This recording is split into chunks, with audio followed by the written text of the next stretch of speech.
Katherine's Quest by Joseph Sheridan Le Fanu and read by Chris Halton. Imagine to yourself an old rambling red brick house with odd corners and gables here and there, all bound and clasped together with ivy, and you have Grange. It was built long before Queen Elizabeth's time, and that illustrious monarch is said to have slept in it on one of her royal progresses, as where has she not slept? There still remain some remnants of bygone ages, although it has been much modernised and added to in later days. Among these are the brewhouse and laundry, formerly it is said dining hall and ballroom.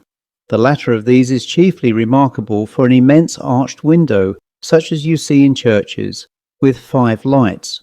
When we came to the Grange, this window had been partially blocked up, and in front of it, up to 1/3 of its height, was a wooden dais or platform on which stood a cumbrous mangle left there, I suppose, by the last tenants of the house. Of these last tenants we knew very little, for it was so long since it had been inhabited that the oldest authority in the village could not remember it. There were, however, some half-defaced monuments in the village church of Craymore, bearing the figures and escutcheons of knights and dames of the old family, as the villagers said. But the inscriptions were worn and almost illegible, and for some time we none of us took the pains to decipher them.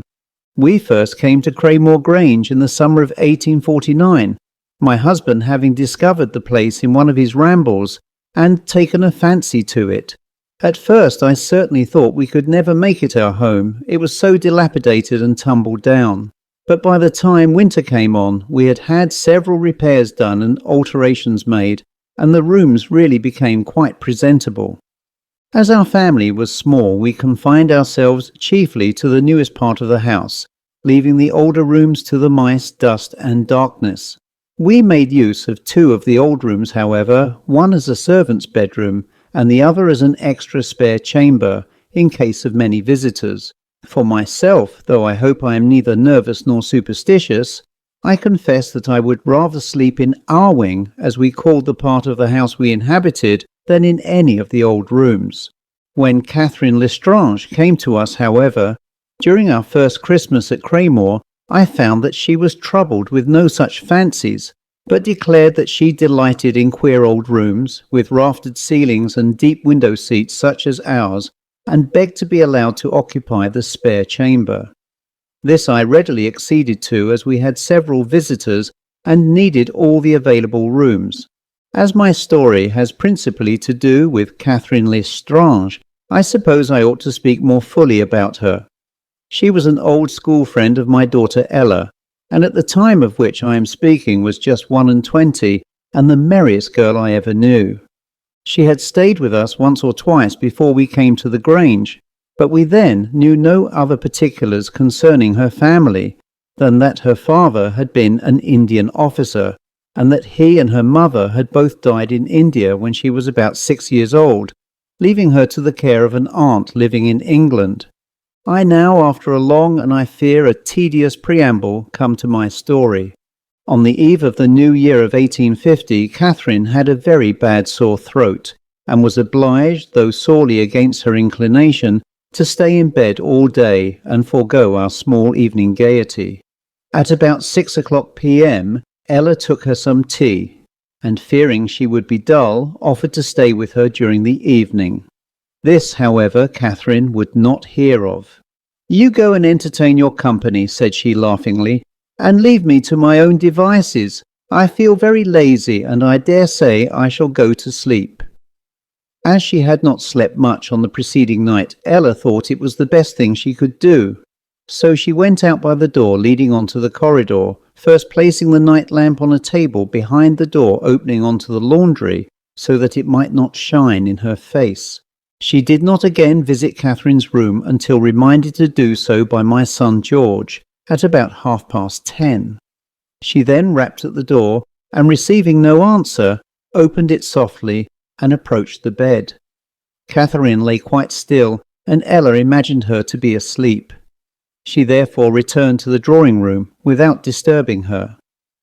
As it was New Year's Eve, we stayed up to see the old year out and the new year in, and at a few minutes to 12 we all gathered round the open window on the stairs to hear the chimes ring out from the village church. We were all listening breathlessly as the hall clock struck 12, when a piercing cry suddenly echoed through the house, causing us all to start in alarm. I knew that it could only proceed from Katherine's room, for the servants were all assembled at the window beneath us, listening like ourselves for the chimes.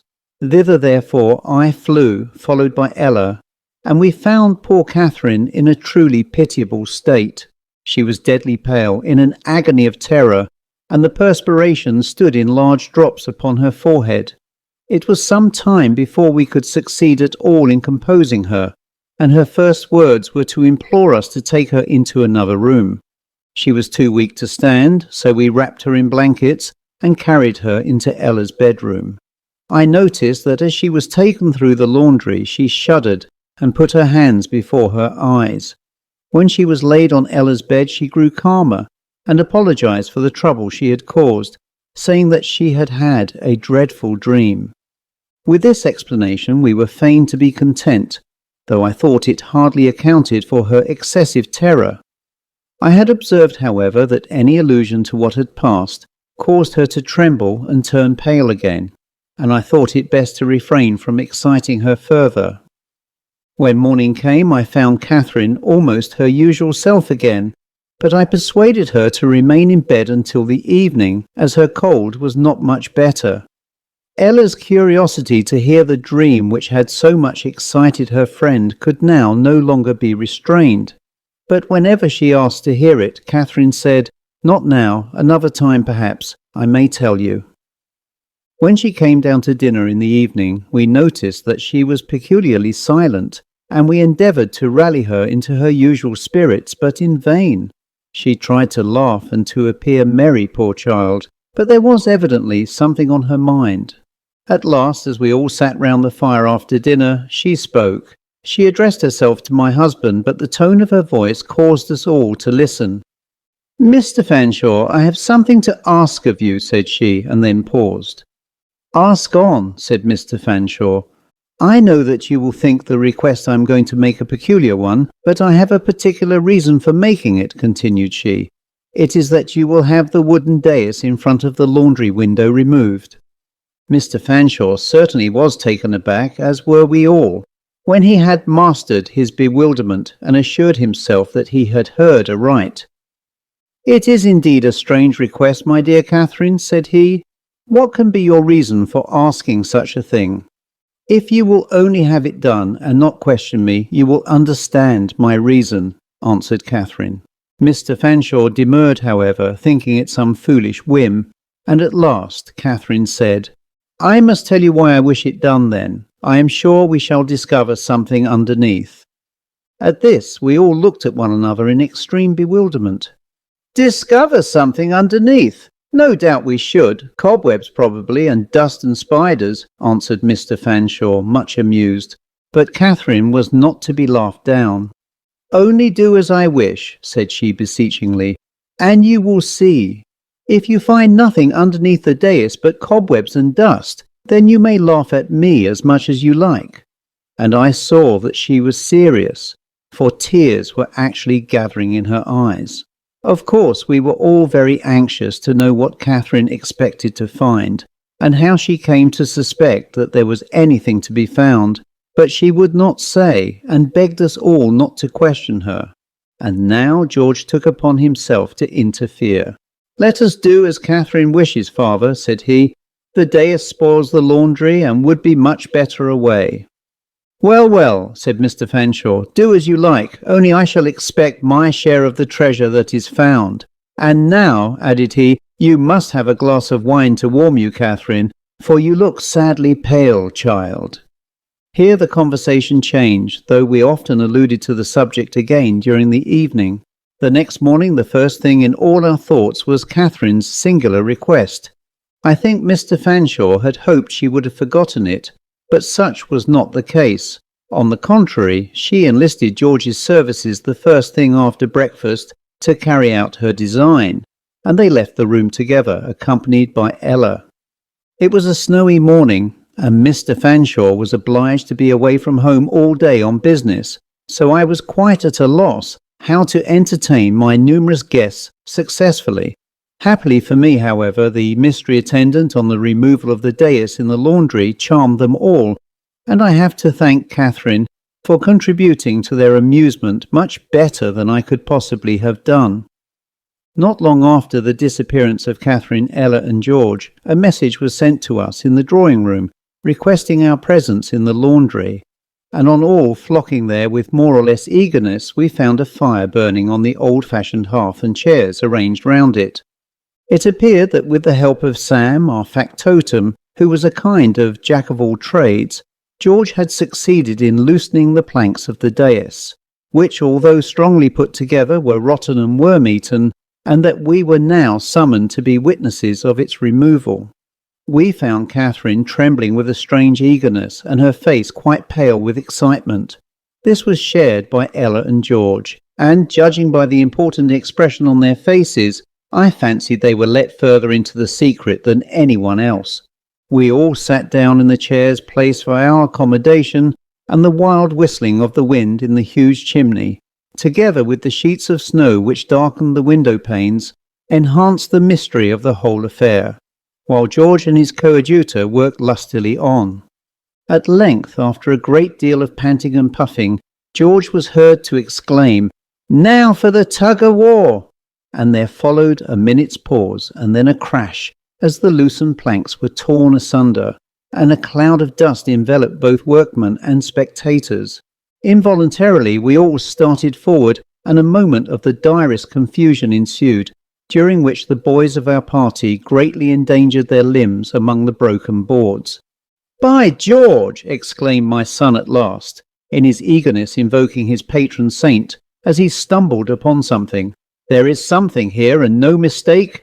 And hastily clearing away the rubbish and clinging cobwebs, he disclosed to view what proved on examination to be an immense oaken chest, about 4 feet in height, heavily carved, and ornamented with brass mouldings corroded with age and damp. Here was a piece of excitement indeed. Never in my most imaginative moments had I thought of anything so mysterious as this. The most sceptical among us grew interested. "Oh, do open it," cried Ella, when the first exclamations of surprise were over. "Easier to say than to do, miss," replied Sam, exerting his Herculean strength in vain. With the aid of a hammer and the kitchen poker, however, he at last succeeded in forcing it open. We all pressed forward eagerly to peer inside.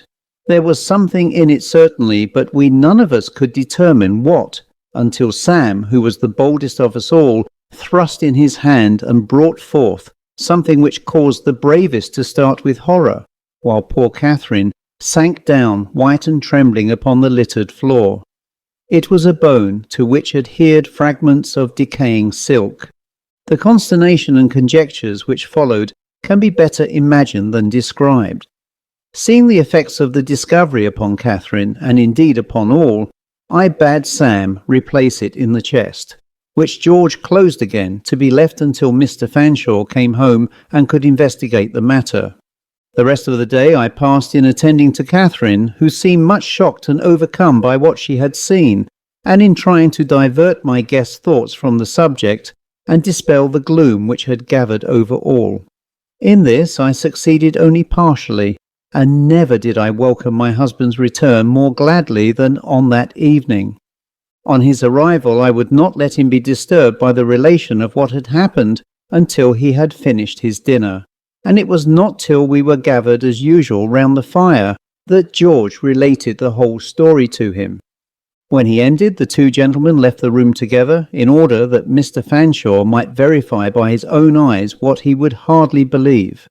They were some time gone, and on their return I noticed that my husband held in his hand an old piece of soiled parchment with mouldy seals affixed to it. "We certainly have discovered much more than I thought for, Katherine," said he, "and possibly more than you thought for either." Here he paused for her to reply, but she did not. "The bones are most probably those of some animal," added he. I fancied I could detect a certain anxiety in his tone that belied what he said. But in order to quell the active imaginations, which I can see are running away with some of you," here he looked round with a smile, "I will send for Dr. Driscoll to come and examine them tomorrow. I have also found a piece of parchment in the chest," he added, "but I have not yet looked at its contents." "Before you do that, Mr. Fanshawe, and before you send for the surgeon," interrupted Katherine suddenly in a clear voice, "I think I can tell you all about the bones found in the chest, and how I guessed them to be there." "I should certainly be very glad to be told," my husband admitted, much surprised, "though how you can possibly know, I cannot surmise." "Listen, and I will tell you," answered Katherine, and feeling very glad that our curiosity was at last to be gratified, we all pricked up our ears, as George would say, to listen. I here transcribe Katherine's story word for word, as my son George subsequently wrote it down from her dictation. "You all remember," she began, "my alarming you on New Year's Eve at midnight, and that I told you I was disturbed by a dreadful dream. I said so because I thought you would make fun of me if I called it a vision, and yet it was much more like a vision, for I seemed to see it waking, and it was more vivid and consecutive than any dream I ever had. Before I try to describe it, I want you all to understand that I seemed intuitively to comprehend what I saw, and to recognize all the figures which appeared before me, and their relation to one another, though I am sure I never beheld them before in my life. When Ella left me that night, I lay propped up with pillows, staring idly at the strange shadows thrown by the hidden lamp across the laundry ceiling and over the floor. As I looked, it seemed to me that a change came over the room, a most unaccountable change. Instead of the blocked-up window, the rusty mangle, and the dais at the farther end, I saw the window clear and distinct from top to bottom, and in front of a deep window seat at its base stood an oaken chest, exactly corresponding to the one discovered this morning. The room seemed brilliantly lighted, and everything was clearly and distinctly visible, and not only was it changed, but also peopled. Many figures passed up and down, brocaded silk swept the floor, and old-world forms of men in strange costumes bowed in courtly style to the dames by their side. Among all these figures I noticed only one couple particularly, and I knew them to be bride and bridegroom. The man was tall and broad, with dark hair and eyes, and a sensual and cruel face. He seemed, however, to be quite enslaved by the woman by his side, whom I hardly even now like to think of. There was something to me so repellent in her presence. She was tall and of middle age, and would have been handsome were it not for a sinister expression in her dark flashing eyes, which was enhanced by the black eyebrows which met over them. She reminded me irresistibly of the effigy on the stone monument in Craymore Church, which Ella and I named the Wicked Woman. As I gazed on the strange scene before me, I presently became aware of three other figures which I had not noticed before. They were standing in a small arched doorway in one corner of the room, where the servants' bedroom now is, furtively watching the gay company. One was a pale, careworn woman, apparently of about 35, still beautiful, though haggard and mournful looking, with blue eyes and a fair complexion. Her hands rested on the shoulders of two children, one a boy and the other a girl, of about 10 and 11 years of age respectively. They much resembled their mother, and like her they were meanly dressed, though no poverty of attire could hide the nobility of their aspect. I noticed that the mother's eyes rested chiefly on the face of the tall, stately man before mentioned, who seemed unaware or careless of her presence, and instinctively I knew him to be the father of her children and the blighter of her life. As I looked and beheld all this, the lights vanished, the company disappeared, and the room became dark and deserted. No, not quite deserted, for I presently distinguished, seated on the window seat by the old oaken chest, the fair woman and her children again. The moonlight now streamed through the window upon the woman's face, making it appear more ghastly and haggard than before. In her long thin fingers she was holding up to the light a necklace of large pearls, curiously interwoven in a diamond pattern, and on this the children's eyes were fixed. She then hung it on the girl's fair neck, who hid it in her bosom. Both children then twined their arms round their mother and kissed her repeatedly, while her head sank lower and lower, and the paleness of death overspread her features. This scene faded away as the other had done, and I saw the fair woman no more. Then it seemed to me that many figures passed and repassed before the window, the wicked woman, as I shall call her to distinguish her, accompanied by a boy, the image of herself, whom I knew to be her son. He was apparently older than the fair-haired children, who also passed to and fro, attired as servants, and generally employed in some menial work. At last the wicked woman's son, with haughty gestures, ordered the other boy to pick up something that lay on the ground, and when he refused, he raised his cane as though to strike him. Before he could do so, however, the boy flew at him, and they engaged in a fierce struggle. In the midst of this, the wicked woman, whom I had learned to dread, came forward and separated them, after which she pointed imperiously to the door, and signed to the younger boy to go out. He obeyed her mandate, but first threw his arms around his sister in a last embrace, and she detached the pearl necklace from off her neck and gave it to him. He then went out, waving a last adieu to her, and I saw him no more. Confused images seemed to crowd before me after this, and I remembered nothing clearly until I beheld an infirm and tottering figure led away through the arched doorway, in whom I recognized the tall and stately man I had first seen in company with the wicked woman, but who was now an old man, apparently being supported to his bed to die. As he passed out, he laid one trembling hand upon the head of the fair girl, now a blooming woman, and a softer shade came over his face. This the wicked woman noted, and she marked her disapproval by a vindictive frown. She also was older looking, but age had in no degree softened her features. On the contrary, they appeared to me to wear a harsher expression than before. In the next scene which came before me, the wicked woman's son was evidently making love to the girl. Both were standing by the old window seat, but her face was resolutely turned away from him, and when she at last looked at him, it was with an expression of uncontrollable horror and dislike. Again this scene changed as those before it had done. The young man was gone, and only the light of a grated lantern illumined the room, or rather made darkness visible. The wicked woman was the only occupant of the laundry. She was kneeling by the oaken chest, trying to raise the heavy lid. In her left hand she held a piece of parchment with large red seals pendant from it. I knew it to be the old man's will which she was hiding, thus defrauding the just claimants of their rights. Her hands trembled, and her whole appearance denoted guilty trepidation. At length, however, the lid was raised, but just as she was about to replace the parchment in the chest, a figure glided silently from a dark corner of the window seat and confronted her. It was the fair girl, pale, resolute, and extending her hand to claim the will.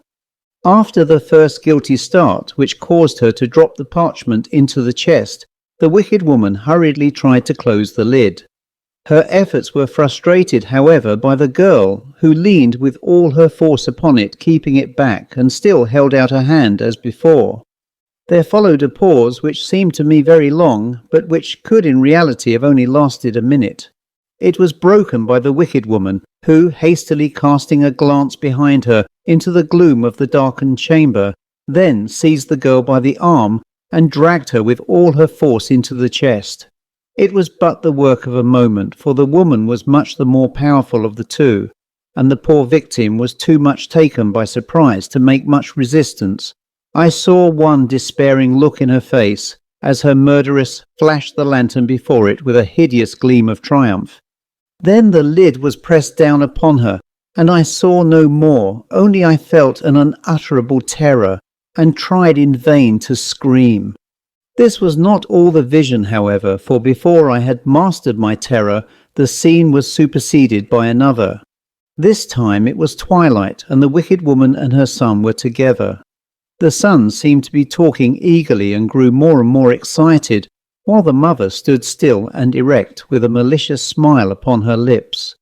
Presently she moved towards the chest with a fell purpose in her eyes, unlocked it with a key which hung from her girdle, raised the lid, and disclosed the contents.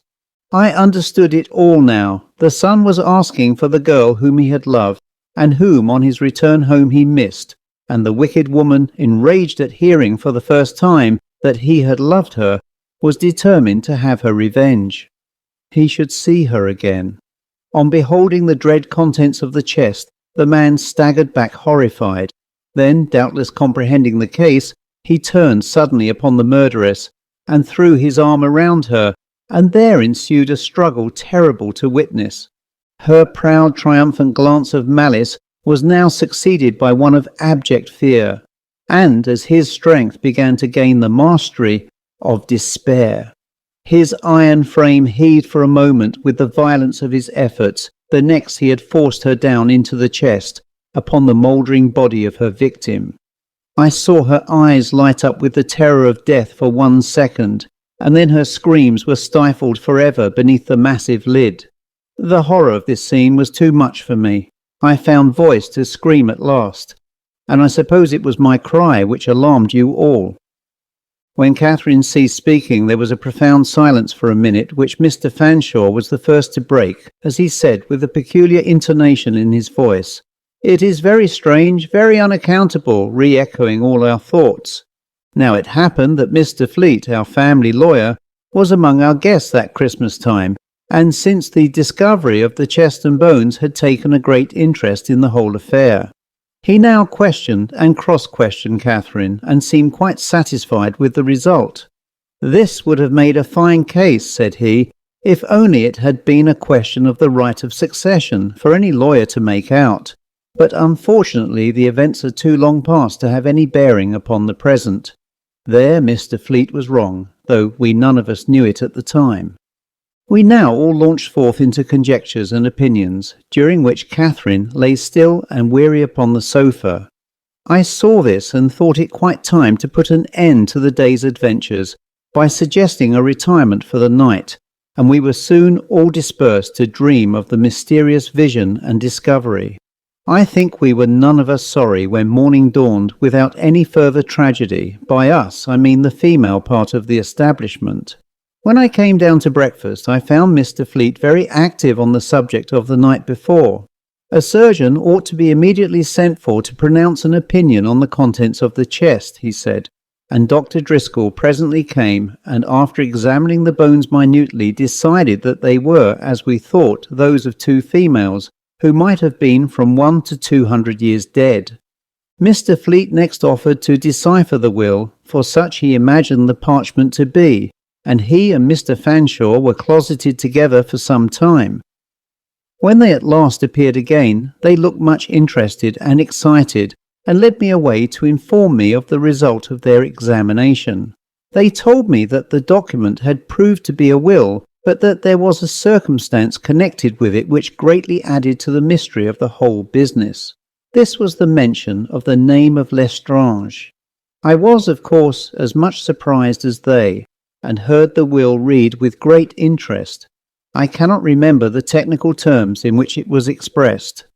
Mr. Fleet read me the translation he had made, for the original was in Old English, but it was to this effect.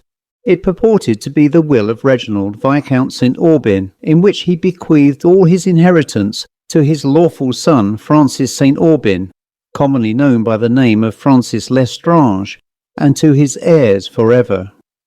It was signed Reginald Viscount St. Aubyn, and the witnesses were John Murray and Phoebe Brett, who in the old copy had each affixed their mark.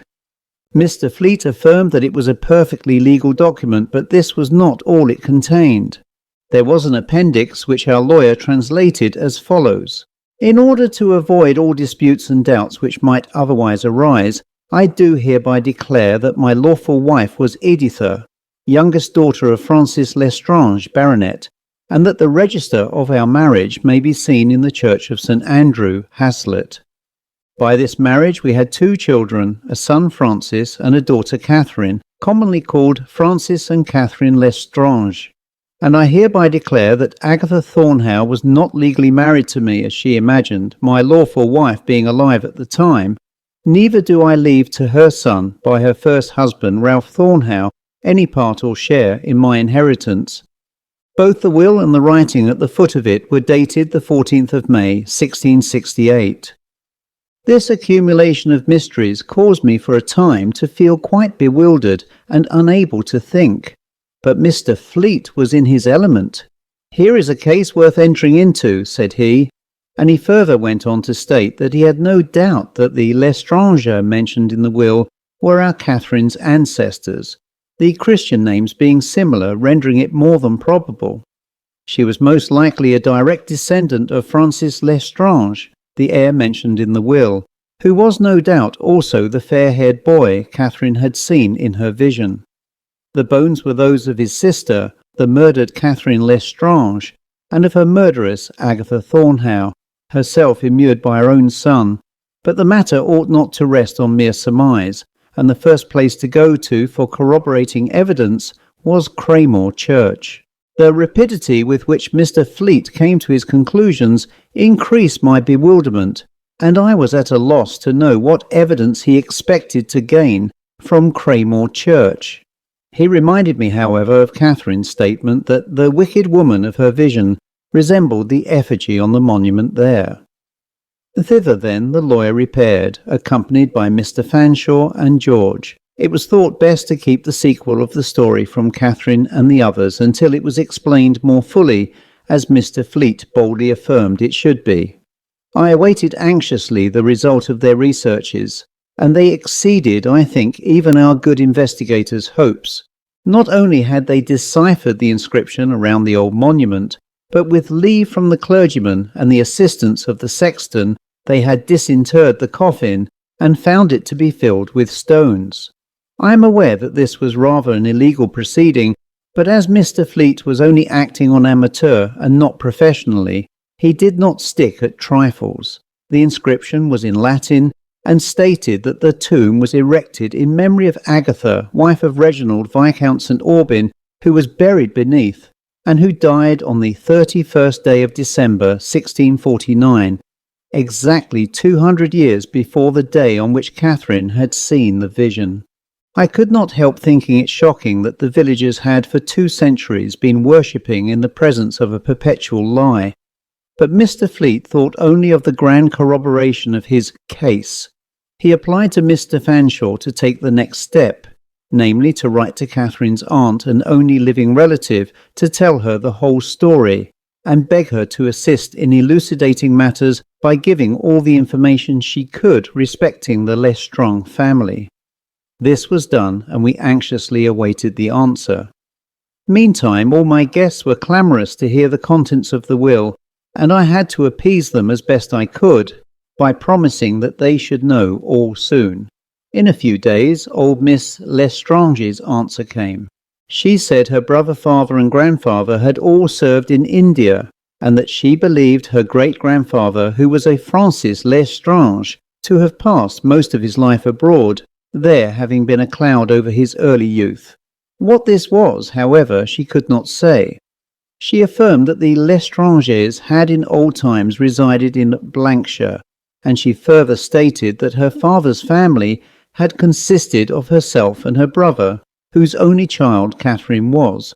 This was certainly not much information, but it was enough for our purpose. We no longer remained in doubt as to the truth of Mr. Fleet's version of the story, and when he himself told it to all our family party one evening, everyone agreed that he had certainly succeeded in making out a very clever case. As for Katherine, on being told that the figures she had beheld in the vision were thought to be those of her ancestors, she was not so much surprised as I expected, but said that she had had a presentiment all along that the tragedies she had witnessed were in some way connected with her own family. I must not forget to say that on ascertaining that the parish church of Hazlitt was still standing, we searched the register, and another link of evidence was made clear by the finding of the looked-for entry. There remains little more to be told.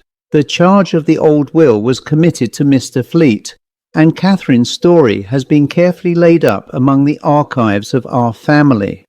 I say advisedly of our family, for the line of the l'Estranges, alias St. Aubyns, has been united to ours by the marriage of Katherine to my son George, which took place in 1850. I who write this am an old woman now, but I still live with my son and daughter-in-law. George has bought Grange, thus rendering justice after the lapse of 2 centuries, and restoring the inheritance of her fathers to the rightful owner. I have but one more incident to relate, and I have done. A short time ago old Miss Lestrange died, bequeathing all her worldly possessions to Katherine. Among these were some old family relics. Katherine was looking over them as George unpacked them, and she presently came to a miniature of a young and beautiful girl, with fair hair and blue eyes, and a wistful expression, and with it a necklace of pearls strung in a diamond pattern. On seeing these she became suddenly grave, and handing them to me said, "They are the same, the young girl and the pearl necklace I told you of." No more was said at the time, for the children were present, and we had always avoided alluding to the horrible family tragedy before them. But if we had still retained any doubt about its truth, which we had not, this would have set it at rest. If you were to visit Grange now, you would find no old laundry. The part of the house containing it has been pulled down, and children play and chickens peck it on the ground where it once stood. The oaken chest has also long since been destroyed. The end.